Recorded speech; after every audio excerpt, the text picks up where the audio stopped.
আমার স্বামী রোজ রাতে আমাকে পাত্তা না দিয়ে আমার স্বামীর বড় ভাইয়ের বউয়ের ঘরে চলে যেত। আমার স্বামী তার বড় ভাইয়ের বউয়ের ঘরে যাওয়ার পর থেকে দিদির কান্নার আওয়াজ শোনা যেত। আমি অনেক অনেক জিজ্ঞাসা করার পরও আমার স্বামী আমাকে কিছুই বলতো না, আর আমার স্বামীর বড় ভাইয়ের বউয়ের সাথে সাথে থাকত। একদিন আমি তার ঘরে লুকিয়ে দেখি যে তারা দুইজন তো। আমার নাম রুমনা। আমি অনেক ছোট একটা ধনী পরিবারের মেয়ে ছিলাম না।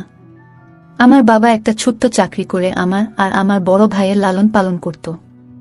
আসলে আমাদের ছোটবেলায় আমাদের মা আমাদের ছেড়ে চলে গেছিল।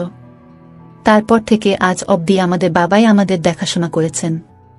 আমরা দুই ভাই বোন অনেক বেশি পড়াশোনা করতে পারিনি, কারণ আমাদের বাবার কাছে এত পয়সা ছিল না যে আমাদের বেশি দূর পর্যন্ত পড়াশোনা করাতে পারে। কিন্তু ক্লাস 12 পর্যন্ত আমি গ্রামের স্কুলে পড়েছিলাম। তারপর আমি ঘর সামলাতে থাকি, আর আমার বড় ভাই সুরেশও একটা বেসরকারি চাকরি করত।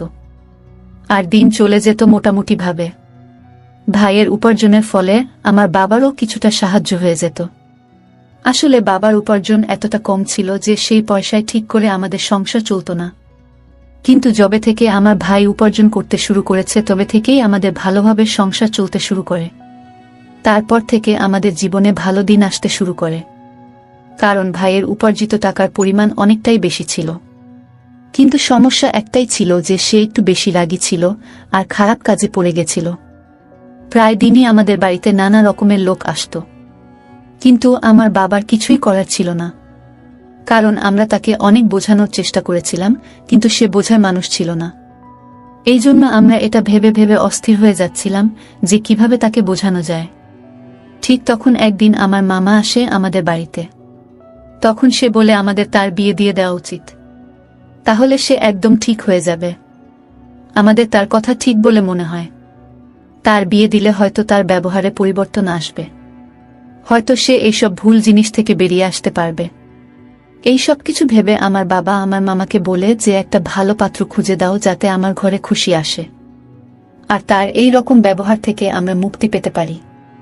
মামা অনেক চেষ্টা করে একটা পাত্র খুঁজে বলে যে পাত্রটা অনেক ভালো, মেয়ে অনেক ভদ্র, মেয়েটা অনেক বেশি দূর পর্যন্ত পড়াশোনা করেনি, কিন্তু সে তোমার সংসার অনেক ভালো করে সামলাতে পারবে। সেই জন্য আমার বাবা বলেন আমাদের কোনো জিনিসের দরকার নেই, শুধু সেই মেয়েটা ভালো হলেই হবে, যাতে সে আমার ছেলের আর আমার সংসারটাকে সামলে নিতে পারে। তখন মামা বলে আমরা রুমনার বিয়েটা ঠিক করে দিই, কারণ তোমার তো সেই রকম জমানো টাকা নেই যে বারবার খরচা করতে পারবে। দুইজনের বিয়ে একসাথে হয়ে গেলে বিয়ের খরচও একসাথে শেষ হয়ে যাবে। বাবা বলে যে না, এখনো রুমনার সেই বয়স হয়নি যে সে বিয়ে করে বৈবাহিক জীবন সামলাতে পারে। সেই জন্য আমি কিছুদিন পরে রুমনার বিয়ে দেব। আর রইল বাকি সুরেশের কথা, নেহাত সে খারাপ কাজে পড়ে গেছে, সেই জন্য তাকে বিয়ে দিতে বাধ্য হচ্ছি। তাছাড়া ছেলে মেয়ের মধ্যে অনেক পার্থক্য হয়। ছেলেদের তো ঘর সামলাতে হয় না, উল্টে তার দেখাশোনা করার জন্য একটা মেয়ে চলে আসে। কিন্তু এই মুহূর্তে যদি আমি আমার মেয়ের বিয়ে দিয়ে দিই তবে সে হাজারো সমস্যার মধ্যে পড়ে যাবে। না জানি শ্বশুরবাড়ির ভিতরে তাকে কি কি করতে হবে। সেই জন্য কিছু সময় পরে আমি রুমনার বিয়ে দেব, এখন না। সব শুনে মামা বলে কোনো সমস্যা না, যেমন তোমার ইচ্ছা। যাই হোক, এই সব ভেবে আমরা ভাইয়ের জন্য বিয়ের পাত্র দেখে অনেক ধুমধাম করে ভাইয়ের বিয়ে দিয়ে দিই। আমার বড় ভাইয়ের বিয়ের পর তো যেন আমাদের বাড়িটা অনেক সুন্দর হয়ে গিয়েছিল, কারণ বৌদি আসার পরে আমার ভাই সব খারাপ কাজ করা বন্ধ করে দেয়। সে খারাপ কাজ করার পাশাপাশি সব খারাপ কাজ করা ছেড়ে দেয়, আর সে অনেক মন দিয়ে নিজের কাজকর্ম করতে শুরু করে এবং সব বাড়ির দায়িত্ব পালন করতে শুরু করে। ভাই আমার বাবাকেও কাজে যেতে বারণ করে দেয়, আর বলে এখন আমি উপার্জন করি, তোমার এত ছোটখাটো চাকরি করতে হবে না। এখন বাবা সারাদিন বাড়িতে বসে আরাম করে, বৌদি তার সেবা করে, আর ভাই মন দিয়ে চাকরি করে পয়সা উপার্জন করতে শুরু করে, যার জন্য আমাদের সংসার অনেক ভালোভাবে চলে যেতে থাকে। পাশাপাশি আমাদের টাকাও জমতে শুরু করে। এখন আমাদের সুখের দিন ছিল। এভাবেই দিনগুলো পার হতে থাকে। আস্তে আস্তে আমার আর বৌদির মধ্যে এত ভালো সম্পর্ক তৈরি হয়ে যায় যে আমরা বৌদি আর আমি কম, একে অপরের বোন বেশি ছিলাম। আমি সব কথা আমার বৌদিকে বলতাম, আর বৌদি আমাকে নিজের সব থেকে ভালো বন্ধু মনে করত। সে তার নিজের সব ছোট বড় কথা আমাকে বলতো, আর সে বলতো তুমি তো আমার নিজের ছোট বোনের মতো। আমার আর বৌদির এত ভালো সম্পর্ক দেখে বাবা আর ভাই অনেক খুশি হতো। হয়তো আমার বৌদি আমার বাবা ভাইয়ের এত ভালোবাসা পেয়ে সে তার বাবার বাড়িতেও যেতে চাইতো না। আমি মাঝে মাঝে ভাবতাম এ কেমন মেয়ে যে বাবার বাড়ি থাকার চেয়ে বেশি বাড়িতে থাকতে পছন্দ করে। হ্যাঁ, এটাই আমার বৌদি ছিল। সে এই রকমই। হয়তো সে এখানে বাবার বাড়ির থেকে বেশি ভালোবাসা পেত, সেই জন্য সে তার বাবার বাড়িতে যেতে চাইতো না। তাছাড়া তার সাথে এরকম ব্যবহার করতে আমারও ভালো মনে হতো। আর তাছাড়া আমার বাবা আমাদের সবসময় বোঝাত যে যেমন কর্ম করবে সে রকমই ফল পাবে। আর যদি আমি আমার বৌদির সাথে ভালো ব্যবহার করি তাহলে পরবর্তীকালে আমিও শ্বশুর বাড়ি গিয়ে ভালোভাবে থাকতে পারব। এইভাবেই আমি সবার সাথে মিলেমিশে থাকি। এখন আমার মামা আবার আমাদের বাড়িতে এসে বলে এখন তো আর কোনো সমস্যা নেই, এখন তো সুরেশের বিয়ে হয়েছে, অনেক দিন হয়ে গেল, এখন আমাদের রুমনার জন্য পাত্র দেখা উচিত, কারণ এখন রুমনার বিয়ের বয়স হয়ে গেছে। তখন আমার বাবা বলে এখন আমার রুমনার বিয়ে দিতে কোনো অসুবিধা নেই, কারণ আমার ছেলে ঘর সামলে নিয়েছে আর আমার সেবা করার জন্য আমার মেয়ের মতো একটা বৌমা এনেছে। এখন রুমনার জন্য কোনো ভালো ছেলে খুঁজতে হবে। তখন বাবা মামাকে বলেন তোমার কাছে যদি কোনো ভালো পাত্র থাকে তবে তুমি বল। তাছাড়া আমার ছেলের জন্য তো তুমি পাত্র খুঁজে বের করেছিলে, আর পাত্রটা এত ভালো যে আমি আজও তার গুণগান করি। এই জন্য তুমি একটা ভালো পাত্র খুঁজে দাও। তখন মামা বলে খোঁজার কি দরকার আছে, আমার বন্ধুর ছেলেই তো আছে। তারা 2 ভাই, বাড়িতে মা বাবা 2 জন ভাই, মোট 4 জন থাকে। ছেলে একটা বড় কোম্পানিতে ভালো মাইনের চাকরি করে, আর তার বড় ভাইও একটা ভালো চাকরি করে। আসলে তার বড় ভাইয়ের বিয়ে আগে থেকেই ঠিক হয়ে আছে, এজন্য ছোট ছেলের জন্য পাত্র খোঁজা হচ্ছে। ছোট ছেলের জন্য ভালো মেয়ে খুঁজে পাওয়া গেলে 2 ভাইয়ের একসাথে বিয়ে দিয়ে দেবে, সেজন্য তারা আমাকে পাত্রের জন্য বলেছে। তাই আমি রুমনার কথা তাদেরকে বলেছি। সেই জন্য আমার মনে হলো তোমার থেকে অনুমতি নেওয়া উচিত। বাবা বলল এতে মতো নেওয়ার কি দরকার আছে, তোমার যখন ইচ্ছা ছেলের বাড়ির লোকেদের ডাকতে পারো, আমরা তৈরি আছি। মামা বলল ঠিক আছে, তবে কালকে ডেকে নেব। পরের দিন আমার স্বামী তার কিছু বন্ধুদের নিয়ে আমাদের বাড়িতে আমার জন্য পাত্র দেখতে আসে। আমার স্বামীর নাম ছিল রমেশ। রমেশকে দেখতে অনেক সুন্দর ছিল, আর ভালো পোশাক পরার জন্য তাকে আরো বেশি সুন্দর দেখাচ্ছিল। রমেশকে দেখে তো আমার হুঁশ উড়ে গেল। আমি বুঝতে পারছিলাম না যে এত সুন্দর ছেলে কি আমাকে পছন্দ করবে। কিন্তু যখন নিজেদের মধ্যে কথা বলার জন্য আমাদের 2 জনকে একা জায়গায় ছেড়ে দেওয়া হয়, তখন রমেশের কথা আমার মন ছুঁয়ে যায়। রমেশ এত মিষ্টি করে এত ভালো করে কথা বলছিল যে মনে মনে আমি তাকে নিজের স্বামী হিসেবে স্বীকার করে নিয়েছিলাম। আর পাশাপাশি ভগবানের কাছে প্রার্থনা করছিলাম যেন কোনো রকমে আমাদের বিয়েটা হয়ে যায়, কারণ প্রতিটা মেয়ের একটা স্বপ্ন থাকে যে তার স্বামী দেখতে সুন্দর হবে, ভদ্র হবে, আর এই সমস্ত গুণ রমেশের মধ্যে ছিল। আমি কি করে তাকে ছেড়ে দিই? তখন আমি ভাবি যদি আমার ভাগ্যে রমেশ থাকে তো নিশ্চয়ই তার সাথে আমার বিয়ে হবে।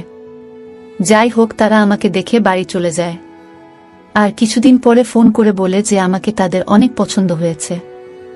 এইভাবেই আমাদের বিয়ে ঠিক হয়ে যায়। আমি আর রমেশ ফোনে কথা বলতে থাকি। এইভাবেই দিন পার হতে থাকে। রমেশের সাথে কথা বলতে আমার একটুও ভয় হতো না। আমি পুরোপুরি রমেশকে ভালোবেসে ফেলেছিলাম। আর এইভাবেই আমাদের বিয়ের দিন কাছে আসতে থাকে। আমাদের বাড়িতে আত্মীয়রা আসতে শুরু করে দিয়েছিল, আর আমার বড় ভাই বিয়ের দায়িত্ব অনেক ভালোভাবে সামলে নিয়েছিল। সে কোনো জিনিসের অভাব রাখেনি। এত সুন্দর পরিবেশ তৈরি করেছিল দেখে মনে হচ্ছিল মেয়ে নয়, যেন ছেলের বিয়ে হচ্ছে। অনেক ভালো করে আমার বাবা আর আমার ভাই আমার বিয়ে দিতে চেয়েছিল। বলতো রুমনার বিয়েতে কোনো জিনিসের অভাব যেন না হয়। বাবা বলল আমি কখনো চাই না যে রুমনার এটা মনে হোক যে তার মা থাকলে আরো ভালো করে বিয়ে হতো। কিন্তু আমার মায়ের অভাব তো সে চেয়েও পূরণ করতে পারবে না। তবে সে আমার জন্য এত কিছু করছিল যে আমি তার ঋণ কোনোদিন শোধ করতে পারবো না। কিন্তু এত আত্মীয়দের ভিড়েও আমার মায়ের কথা অনেক বেশি করে মনে পড়ছিল। আমি কাউকে এটা বুঝাতে দিইনি, কারণ আমি চাইছিলাম না যে সবার মন খারাপ হয়ে যাক, তারা সবাই অকারণেই চিন্তিত হয়ে পড়ুক। সেজন্য আমি তাদের সামনে সবসময় হাসি খুশি থাকতাম, যাতে তারা এটা কখনো না বুঝতে পারে যে আমার মায়ের কথা অনেক মনে পড়ছে। এইভাবে বিয়ের দিন চলে এলো। আমার রমেশের সাথে অনেক ভালো করে বিয়ে হয়ে গেল। আর আমি নিজের বাবার বাড়ি থেকে বিদায় নিয়ে চলে গেলাম। আমি অনেক আশা নিয়ে শ্বশুর বাড়িতে যাই, আর অনেক ভালো করে আমার গৃহে প্রবেশ করানো হয়েছিল। অনেক নিয়ম পালন করার সাথে সাথে আমাকে কিছু মেয়েদের মাঝখানে বসানো হলো, যারা রমেশের গুণগান করছিল। তাদের গুণগান শুনতে আমার অনেক ভালো মনে হচ্ছে। আর তাছাড়া তার গুণগুলো ঠিক ছিল, কারণ এতদিন ধরে আমি রমেশের মধ্যে এইসব গুণগুলো দেখেছিলাম। আমি এখন শুধু অধীর আগ্রহে অপেক্ষা করছিলাম কখন রমেশের সাথে সময় পার করব। অনেক অল্প সময়ের মধ্যেই আমাকে রমেশের ঘরে বসিয়ে দেওয়া হয়, আর কিছুক্ষণের মধ্যেই রমেশ ঘরে চলে আসে। তার ঘরে আসার পরে আমরা নিজেদের মধ্যে কিছুক্ষণ কথা বলি, তারপর আমাদের নতুন জীবন শুরু করি। পরের দিন আমি ঘুম থেকে উঠে সবার জন্য খাবার তৈরি করে আমার কাজ করতে থাকি। আমি আমার বর দিদির সাথে অনেক ভালো মিশে গিয়েছিলাম। আসলে রমেশের বিয়ের দিন তার বড় ভাইয়েরও বিয়ে হয়েছিল। আমাদের দুইজন বউকে একসাথে গৃহ প্রবেশ করানো হয়েছিল, আর আমাদের দুইজনেরই আজকে এই বাড়িতে প্রথম দিন ছিল। আমরা দুইজনে মিলে একসাথে মিষ্টি বানাই আর সবার মন জয় করে নিই। এখন আমি আমার স্বামীর বড় ভাইয়ের বউকে বড় দিদির মতো মানতে শুরু করেছিলাম। আমি তার সেবাও করতাম। আমার বড় দিদিও অনেক খুশি ছিল। আমরা দুইজন বোনের মতোই থাকতাম, আর আমাদের মধ্যে অনেক ভালো সম্পর্ক তৈরি হয়ে গিয়েছিল। আমাদের এত ভালো সম্পর্ক দেখে বাড়ির লোকও অনেক খুশি ছিল। এখন দিনেশও কাজে যেতে শুরু করেছিল। এইভাবে আমাদের অনেক আনন্দে দিন পার হতে থাকে। এখন কে জানতো যে এত খুশির মাঝখানে দুঃখের এত বড় পাহাড় ভেঙে পড়বে। একটা অ্যাক্সিডেন্টে আমার স্বামীর বড় ভাই এই পৃথিবী ছেড়ে চলে যায়। আমি তো কিছুই বুঝতে পারছিলাম না যে বাড়ির লোকেদের কি করে সামলাবো, কারণ সব লোক অনেক ভেঙে পড়েছিল। আর কেনই বা পড়বে না, সবেমাত্র বিয়ের 1 মাস হয়েছিল, আর এর মধ্যেই এত ছোট বয়সে আমার বড় দিদি বিধবা হয়ে গিয়েছিল। আমার বড় দিদির উপরে আমার অনেক মায়া হচ্ছিল।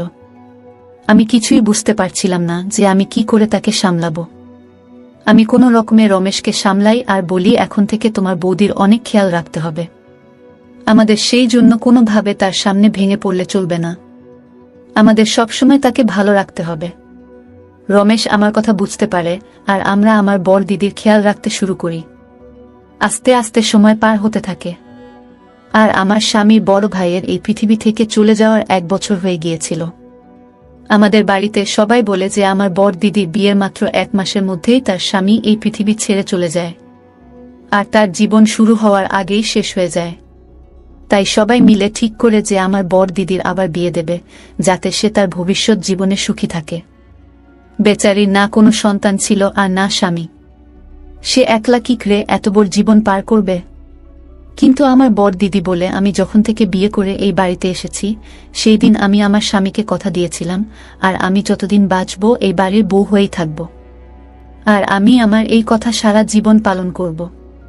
তাতে আমার কোনো সন্তান থাকুক আর না থাকুক।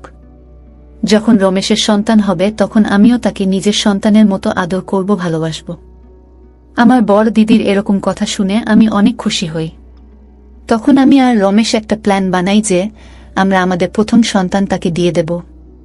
সে যেভাবে ইচ্ছা তাকে মানুষ করবে, আর তার সাথে নিজের সারা জীবন পার করে দিতে পারবে। এই ভেবেই আমরা শান্তিতে থাকি। এই কিছুদিন ধরে আমার সামনে অদ্ভুত অদ্ভুত দৃশ্য আসতে থাকে। আসলে আমার স্বামী আমার কাছে আসতো না। সন্ধে হতেই আমার স্বামী আমার স্বামীর বড় ভাইয়ের বউয়ের ঘরে চলে যেত, আর আমার স্বামী তার ঘরে যাওয়ার সাথে সাথে আমার স্বামীর বড় ভাইয়ের বউয়ের অনেক আওয়াজ আসত। এমন মনে হতো যেন সে কাঁদছে। আমি এটা কিছুতেই বুঝতে পারতাম না যে রমেশ আমার বড় দিদির ঘরে গিয়ে তার সাথে কি করে। আমাকে এড়িয়ে আমার স্বামী আমার বড় দিদির ঘরে যেতই বা কেন?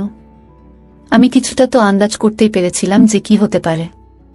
অফিস থেকে ফিরেই সে বড় দিদির ঘরে চলে যেত, আর সারা রাত তার ঘরেই থাকত। আমি যখনই এই ব্যাপারে রমেশের সাথে কোনো কথা বলার চেষ্টা করতাম, তখনই রমেশ এড়িয়ে যেত। এখন আমার মধ্যে অন্য রকম চিন্তা আসতে থাকে যে আসলে হচ্ছেটা কি। রমেশ তার বৌদির ঘরে এমন কি করে? আর রমেশের যাওয়ার পর আমার বড় দিদি এত আওয়াজ কেন করে?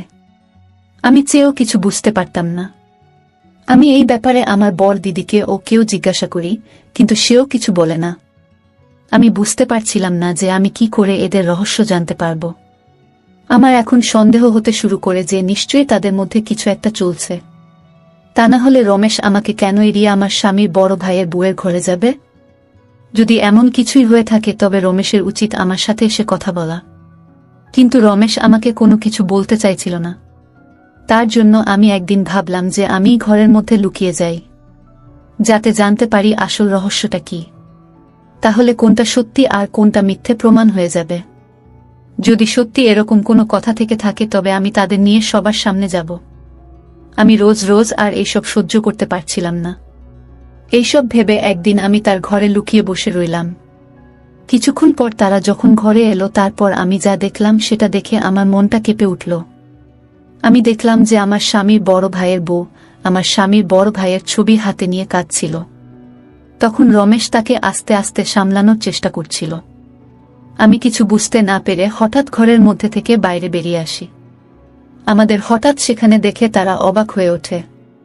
তখন রমেশ বলে, তুমি এখানে লুকিয়ে কি করছো?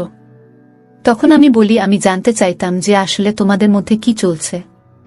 তখন রমেশ আমার কথায় রেগে গিয়ে বলল, তুমি সত্যি জানতে চাও তো? তাহলে শোনো, আসলে আমার বড় ভাইয়ের অ্যাক্সিডেন্ট তোমার ভাই করিয়েছে। কারণ সে আমার বৌদিকে অনেক আগে থেকে ভালোবাসতে পছন্দ করত, আর তার সাথে বৌদির বিয়ে না হওয়ায় তার রাগ অনেক সীমায় পৌঁছে যায়। আর যখন আমার বড় ভাইয়ের সাথে বৌদির বিয়ে হলো তখন তোমার ভাই আমার বড় ভাইয়ের অ্যাক্সিডেন্ট করিয়ে দেয়, আর প্রতিদিন আমার বৌদিকে বিরক্ত করতে শুরু করে। যখন রমেশ আমার ভাইয়ের করা সব অন্যায়ের কথা বলে সেগুলো শুনে তো আমি বিশ্বাসই করতে পারছিলাম না। আমি অনেক ভেঙে গিয়েছিলাম। রমেশ আমাকে সামলে বলে, আমরা তোমাকে এই জন্য বলিনি যাতে তুমি কোনো রকম কষ্ট না পাও। আমরা এটা আগে থেকেই জানতাম।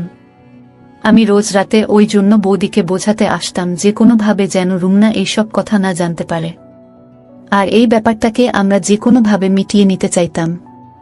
আমরা চাইতাম যে তোমার ভাই নিজে থেকে বুঝতে পারে, কারণ দুই পরিবারের সম্পর্ক আমি কোনোভাবেই নষ্ট হতে দিতে চাইতাম না। রাগ আমারও হতো, সে আমার বড় ভাইকে শেষ করে ফেলেছিল। কিন্তু আমি তোমার মুখের দিকে তাকিয়ে কোনো কথা বলিনি। যখন এইসব কথা আমার সামনে এলো তখন আমার মনটা কেঁপে উঠল। আমি চেয়েও আমার চোখের পানি আটকাতে পারিনি।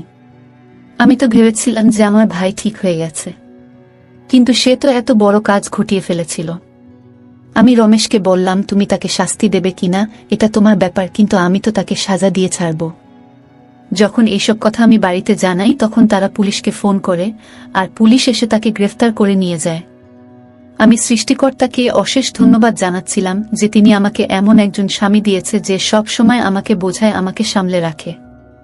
আমি তো শুধু শুধু তার উপরে সন্দেহ করছিলাম, কিন্তু সে তো আমার জন্য নিজের বড় ভাইয়ের অপরাধীকেও ছেড়ে দিয়েছিল। আমি রমেশের হাত ধরে তার কাছে ক্ষমা চাই, আর আমার স্বামীর বড় ভাইয়ের বউয়ের কাছেও ক্ষমা চাই। তখন আমার বড় দিদি বলে, যা হবার তা হয়ে গেছে, আমরা তোমাকে কথাগুলো জানাতে চাইনি। সেই জন্য রমেশ আমার ঘরে এসে আমাকে সান্ত্বনা দিত।